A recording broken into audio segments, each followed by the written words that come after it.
Hoy es 3 de octubre, estamos con Esther Díaz, una de las epistemólogas más importantes de Latinoamérica y yo creo que de todo el mundo. ¿Qué tal, Esther? Muy bien, gracias. Bueno, te vine a visitar a tu despacho porque quería saber cómo sufriste vos en carne propia a los epistemólogos y filósofos positivistas argentinos.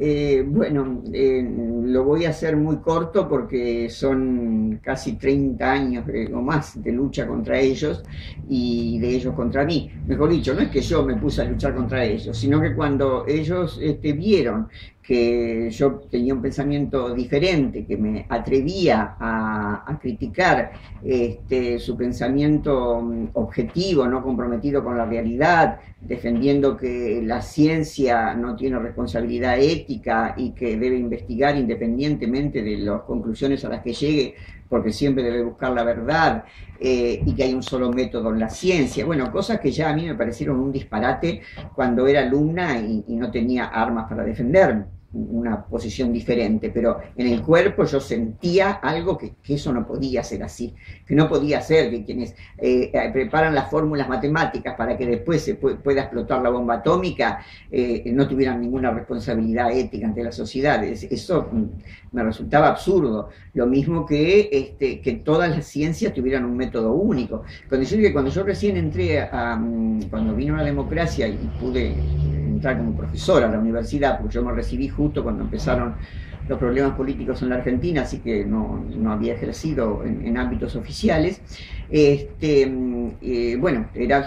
Comencé siendo adjunta de uno de estos señores positivistas, y cuando un alumno dando un examen me repitió esto, porque era lo que decía el titular, ¿no es cierto? Esto que acabo de decir, ¿no es cierto? Bueno, la ciencia es objetiva, hay un solo método en la ciencia.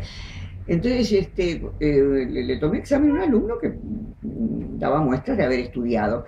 Entonces le dije, bueno, mira, quédate tranquilo que ya el examen está aprobado, tenés un 10. Así que no tengas miedo a la respuesta que me vas a dar ahora, porque ya está. O sea, acá tenés tu libreta universitaria. Digo, ¿vos te lo crees? Esto que dice el libro de quien era mi titular, ¿no? Y el chico se moría de terror. Además eran chicos hijitos del proceso, te das cuenta ahí nomás, recién se había terminado la dictadura. Y finalmente dice, bueno, profesora, yo no entiendo mucho de esto, dice, pero lo estudié de memoria, porque esto a mí no me cierra. Así que, bueno, ¿sabes la divagación? Yo en ese momento me sentí legitimada por un alumno que estaba en la misma situación que yo había estado 20 años atrás, digamos, cuando los escuché por primera vez. Bueno, entonces, ¿cómo me castigaron? Bueno, me castigaron no dándome un concurso. Recién gané un concurso 6 meses antes de jubilarme en la UBA, porque en la UBA a los 65 fuiste, viste, te echan. Así que recién 6 meses antes, cuando no les quedó más remedio, porque yo ya era Esther Díaz, me dieron el concurso. Está bien, yo tuve la cátedra todo el tiempo, pero trabajé 20 años en la UBA, desde que vino la democracia hasta que me echaron, sin ser profesora regular. O sea, porque no me daban los concursos, o sea, preferían dejar cargos vacíos antes que darme un título a mí. Entonces, eso me iba socavando el cuerpo. Además, bueno, los desprecios en los congresos, el ninguneo, el continuo ninguneo que hicieron de mí y que siguen haciendo de mi obra. Y cuando finalmente, bueno, me tengo que ir de la UBA y ahora estoy muy bien posicionada en la Universidad Nacional de Lanús, me siguen perjudicando porque las carreras universitarias necesitan validación de una institución que se llama CONEAU, que es el Ministerio de Educación. Y bueno, y los neopositivistas están también ahí. O sea que me rechazan la carrera, ¿viste? Finalmente la termino ganando, pero la termino ganando, vuelvo a repetir, a costa de mi estómago, o sea, que no sé qué es la parte más sensible de mi cuerpo, y por suerte, en vez de haberme vuelto más loca de lo que estoy, me agarró una gastritis que ya es crónica, la tengo instalada y se la debo a estas personas que no permiten que alguien piense diferente. En ese... ¿Por qué no podés apoyarlo como para poder comer vos de No, mientras? no, no, está perfecto, no te hagas problema. Come de No, no. mientras. Está bien, no te hagas problema. Dale. En ese camino de, como intelectual, ¿cómo vos ves a estos intelectuales y el poder? ¿Por qué esos intelectuales están como sanguijuelas en el poder? Bueno, ¿Y por qué ellos se transforman en los legitimadores seriales de estructuras, tanto a nivel académico como a nivel artístico, de otros personajes que no dicen nada, no se revelan, no cuestionan? bueno. Este, bueno, el poder en sí mismo es seductor, en sí mismo. Solo el hecho de tener poder no necesariamente es negativo, también para hacer cosas buenas hay que tener poder. La Madre Teresa de Calcuta tenía poder. Si no hubiera tenido poder, no hubiera podido hacer las cosas que hizo.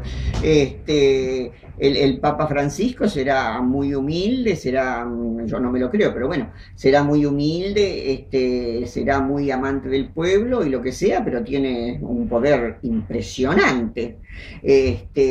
Y entonces, te cito esto, bueno, pero podría seguir citándote más cosas. El poder tiene su faz positiva y su faz negativa, pero siempre es productor, siempre produce.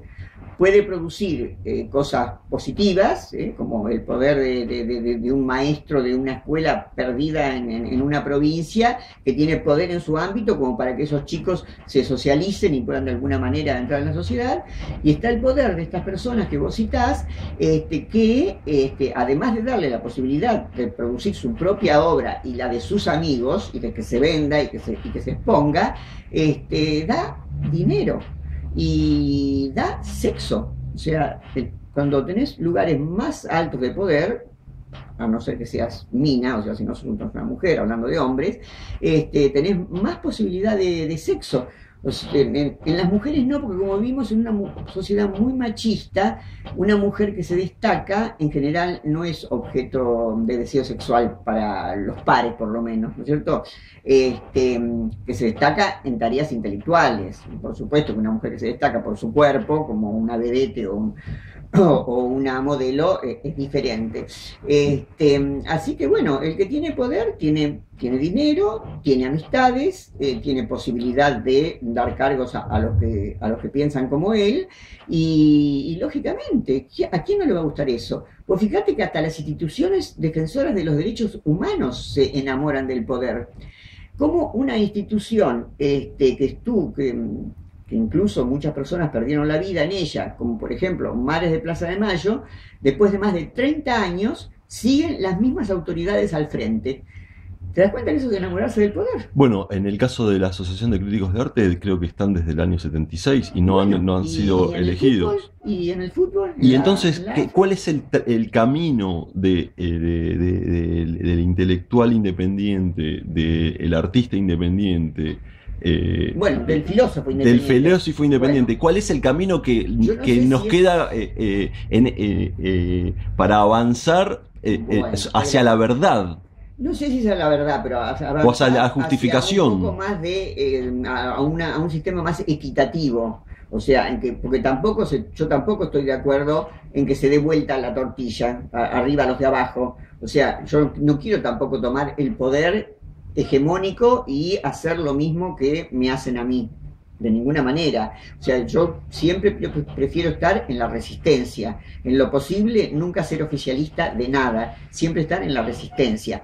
Entonces, el camino que yo encontré, yo no te digo que sea el camino, ni el mejor, ni el verdadero, pero el que yo encontré y hasta ahora me sirve, en tanto y en cuanto finalmente soy reconocida, no solamente en el país, sino en varios lugares del exterior. Por ejemplo, este año he ido ya 2 veces a Brasil y todavía me falta una vez más, además de otros lugares de Latinoamérica, ¿no? Pero en Brasil en este momento están como enamorados conmigo.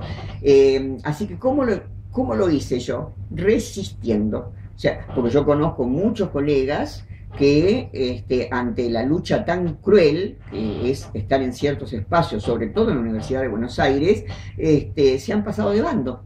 Vos hoy me nombraste uno, que no lo voy a nombrar, pero que comenzó estudiando cosas muy similares a las que yo estudio. Pero ante el avasallamiento que te hace el pensamiento oficial, en el caso que yo manejo, se pasó de bando. Y eso lo veo con tristeza con mucha gente que fue discípula mía en los primeros años de su carrera, y cuando ya llegan al posgrado, se dan cuenta que si quieren rápidamente acceder a cargos, hay que ser de la banda. Yo le digo la banda. La banda. Hay que ser de la banda. Es una asociación ilícita. Claro, hay que ser de la banda. O sea, la banda positivista, aunque ellos no se asumen a sí mismos como positivistas, porque positivista es una palabra medio mala palabra. Pero, ¿de qué manera vamos a llamar a los que creen que la única verdad es la científica, o que defienden eso, no sé si lo creen, que la única verdad es la científica, y que la ciencia no tiene responsabilidad ética? Bueno, ya que se llame como se llame, pero los identificamos como positivistas o neopositivistas. Y te digo, hay mucha gente que tuvo un pensamiento más amplio, más pluralista, como el que humildemente intento defender yo, y cuando vieron que así costaba mucho subir la cuesta y llegar a ser reconocido, directamente se cambiaron de mando. O sea que eso lo he visto y lo sigo viendo todavía actualmente. Entonces yo, que continué siempre, continué así, resistiendo micropolíticamente, no estando nunca ni en Carta Abierta ni en Clarín, teniendo siempre distancia crítica. Por supuesto que ante una situación límite, y si tengo que optar, voy a optar por los progresistas y no por la derecha, desde ya. Pero esto nunca en una práctica concreta, por ejemplo, bueno, de alistarme con unos o con otros. Y te vuelvo a decir, no por no comprometerme, porque yo me comprometo muchísimo, pero... No, de hecho, tu obra es un compromiso total, digamos. Claro, pero pienso que cambiando lo que hay que cambiar, de ninguna manera me voy a comparar con el monstruo sagrado que te voy a nombrar. Pero por ejemplo, el caso de Nietzsche, no es que me voy a comparar, pero sí lo puedo tener como modelo, digamos. Él hacía una vida totalmente, no voy a decir burguesa porque vivía con muchas necesidades, pero como desde el punto de vista de la educación, de cómo se vestía, de cómo trataba a la gente, como un burgués más. O sea, nadie pensaría que era un revolucionario tipo Che Guevara, que salís con una ametralladora a matar a los propios tuyos y que fueron infieles, como realmente se hizo en Cuba, ¿no es cierto? Bueno, no en cualquier revolución. No, de ninguna manera. Pero, en el caso de Nietzsche, digo, su revolución está en la obra, ¿te das cuenta? O sea, con la obra de él resquebrajó las columnas de la filosofía occidental. Entonces, bueno, como yo estoy lejísimo de ser como Nietzsche, dentro de mi medida trato de tener esa actitud, resistiendo, mandando al frente cuando hay que mandar, y tampoco siendo kamikaze. O sea, no hacer tampoco como hacían los hindúes ante los ingleses, que iban a poner la cabeza para que se la... partan. No. Es decir, cuidándose, pero no cediendo, no, como diría Lacan, no ceder ante el deseo, no cediendo ante el deseo de pasarse a los que tienen el poder, no por convicción, porque bueno, si tienen convicción, la respeto, sino por conveniencia. Entonces yo creo que está así, en la resistencia. ¿Y cómo hiciste vos estar en la resistencia? Y la hice, paradójicamente, desde una institución totalmente académica, desde la UBA y desde las universidades nacionales. O sea, yo siempre trabajé en universidades nacionales, y cuando voy al extranjero, con muy pocas excepciones, por lo general voy a instituciones nacionales. Así que desde el lugar mismo a donde se manejan estas historias fuertes de poder, se puede hacer resistencia. Y creo que, bueno, es mucho más positiva, porque aunque te rechacen, aunque te anulen concursos, aunque te hagan muchas cosas como las que yo he sufrido, en última instancia estás ahí. Tenés alumnos a los que le bajás tu línea y que de alguna manera, el 80% no se enganchará, pero con que uno un día me encuentre por la calle, como tantas veces me pasa, y me diga: profesora, con sus clases me abrió la cabeza. Yo, por ejemplo, hacía 1000 años que estaba con una pareja, con una relación que me enfermaba, y después de conocer a Nietzsche pude cortar con esa relación. Entonces yo, cuando eso me ocurre, por ahí en un subte, digo, bueno, vale la pena. Así que eso, resistencia. O sea, yo creo que la resistencia es la única que nos queda. ¿Cómo Hegel pronosticó la muerte del arte?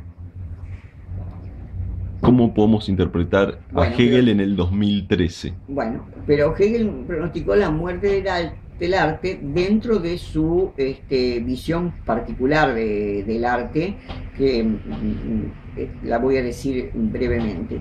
Escuchame una cosa, ¿y si ponemos 2 libros grandes acá para que vos apoyes eso? No, no me molesta, Esther, estoy acostumbrado. Bueno, no te preocupes. Bien. En el...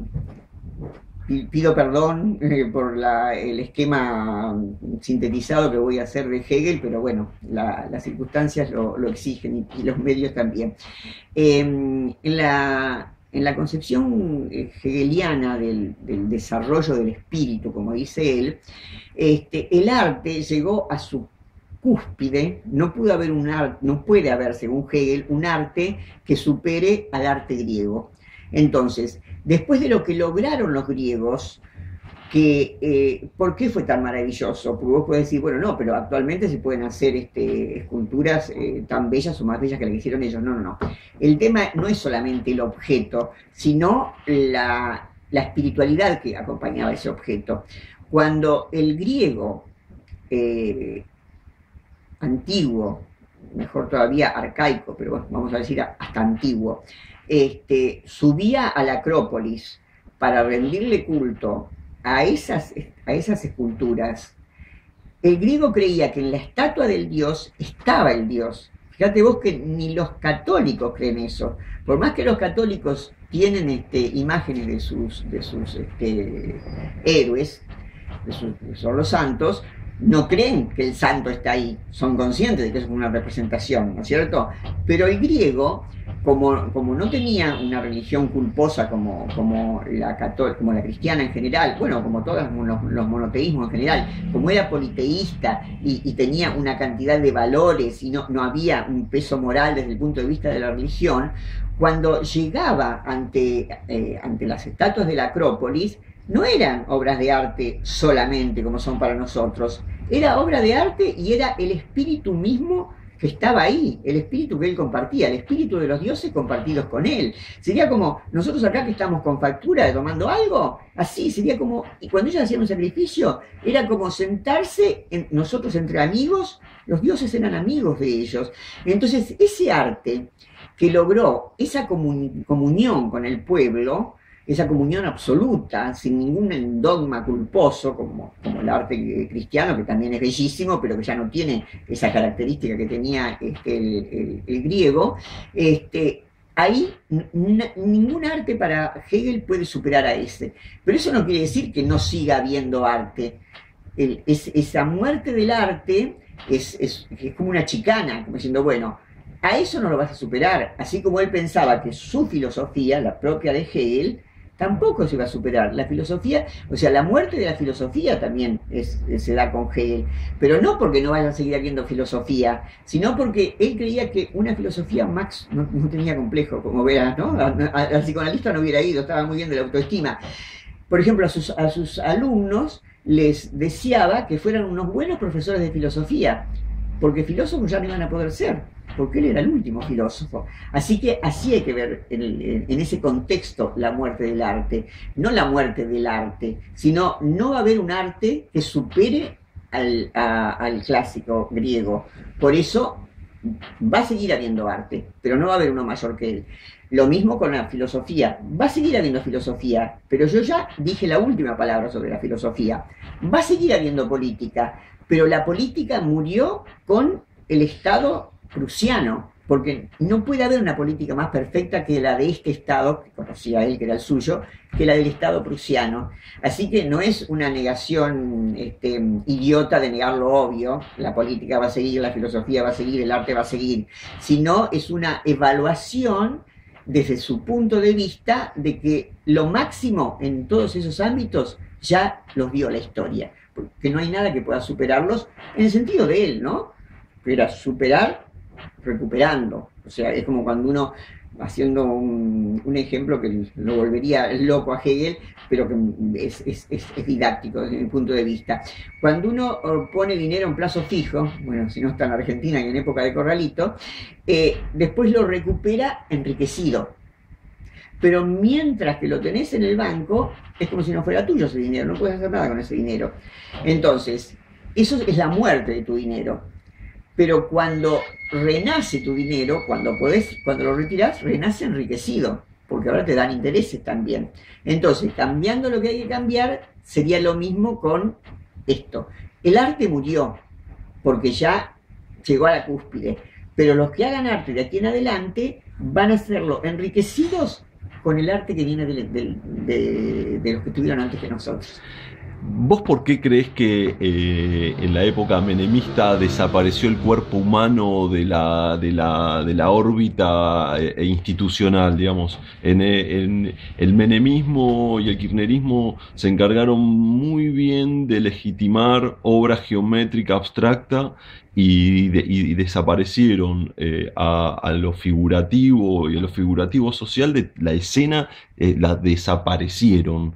Y yendo al cuerpo y a la sexualidad y al poder, ¿por qué crees que desaparecen al cuerpo? Bueno, las instituciones, yo no, y las instituciones privadas fundamentalmente. Está bien. Yo no estudié el tema específicamente, así que voy a hablar desde lo que me sugiere tu propia pregunta y de algunos comentarios que te escuché hacer a vos, que sos especialista en eso.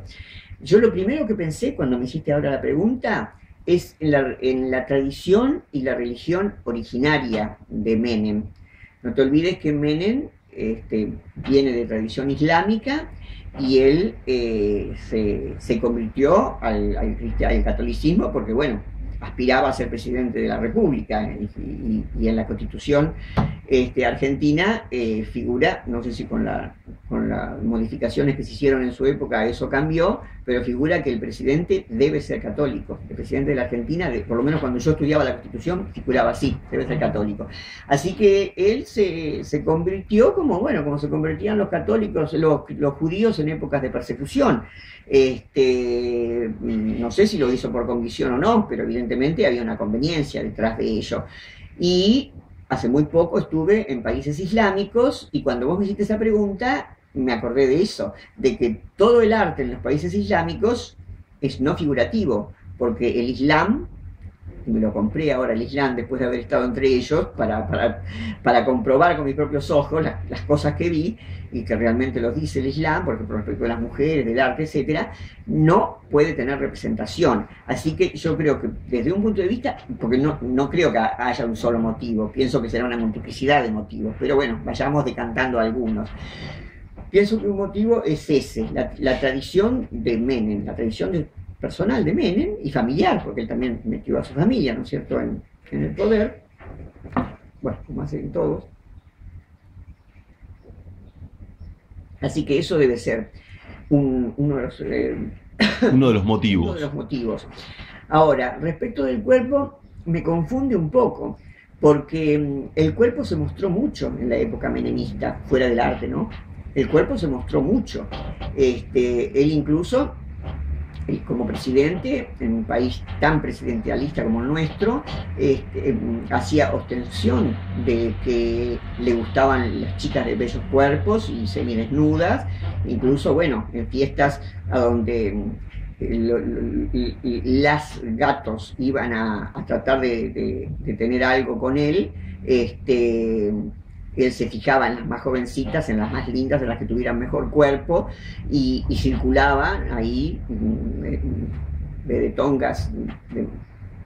Yo he conocido algunas personalmente y sé incluso que en general no tenía sexo con ellas, pero tenía otro tipo de estímulos, por ejemplo, que se besaran entre ellas, que se abrazaran entre ellas, o acariciarlas, pero no sé si era porque era impotente, porque no le interesaba, o porque lo hacía con otras personas, pero por lo menos estas chicas que me han dado testimonios, dijeron que no había penetración, ni siquiera se desnudaba él, o sea, el placer estaba en mirar esos cuerpos.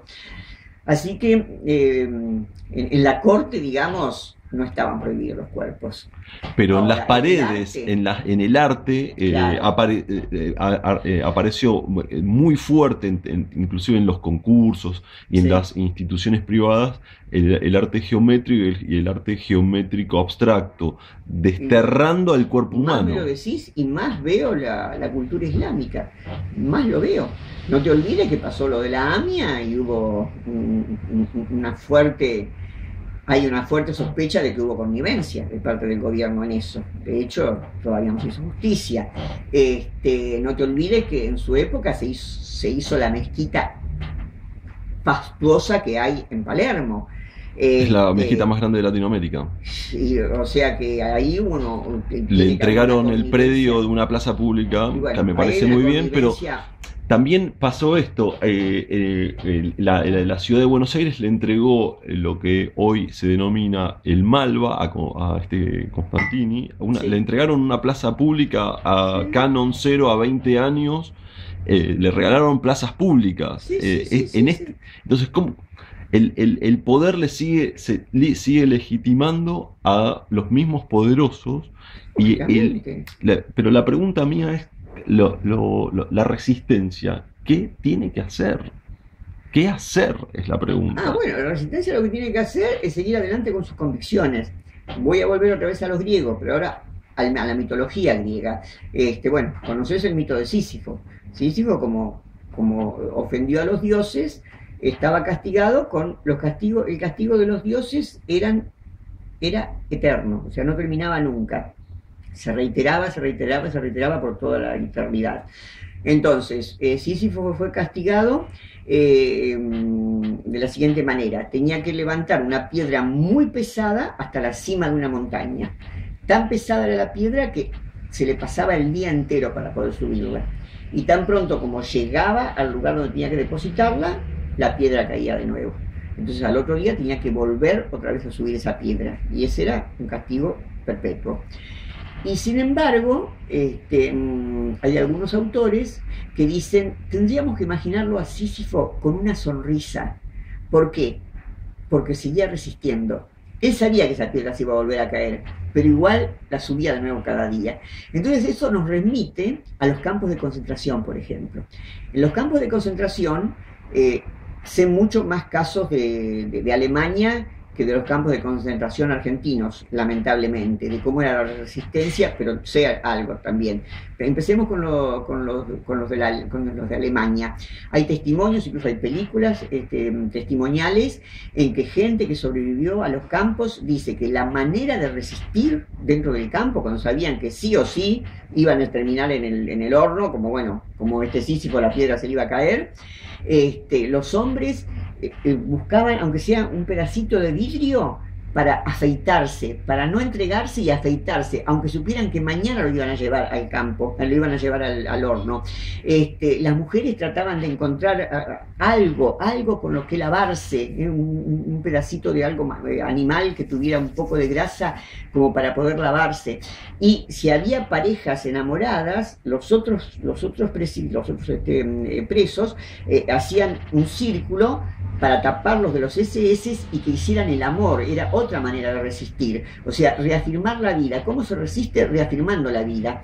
Entonces, ¿cómo siento yo que reafirmo la vida desde mi filosofía? Bueno, con los autores que trabajo, con las fuentes que yo trabajo, ¿no es cierto? Autores de la resistencia, como en su momento fue Sartre, como después fue Foucault, como Deleuze, Guattari, Derrida, etc. Entonces, tratando de imponer eso que para nosotros es nuestra verdad, yo no digo que sea la verdad, que para nosotros es nuestra verdad, como podamos, con nuestros alumnos, con nuestra obra, tratando de que en circuitos no centrales se vea nuestra obra, y por sobre todas las cosas, lo que dije al principio, no sé ya si lo dije al aire o no, tratar de no llegar a la centralidad del poder, porque si llegas a la centralidad del poder, repito, aunque seas un defensor de los derechos humanos, te enamorás del poder. Y enamorarse del poder es todo eso que vos estás criticando. Por eso prefiero, a pesar de que mi estómago está destrozado y no puedo comer estas cosas riquísimas que me regalaste, prefiero este espacio, el espacio de la resistencia.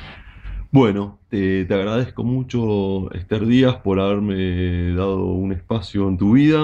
Al contrario. Les habla Pablo Rubín para Palermo Online Noticias y vamos a seguir resistiendo. Muy bien.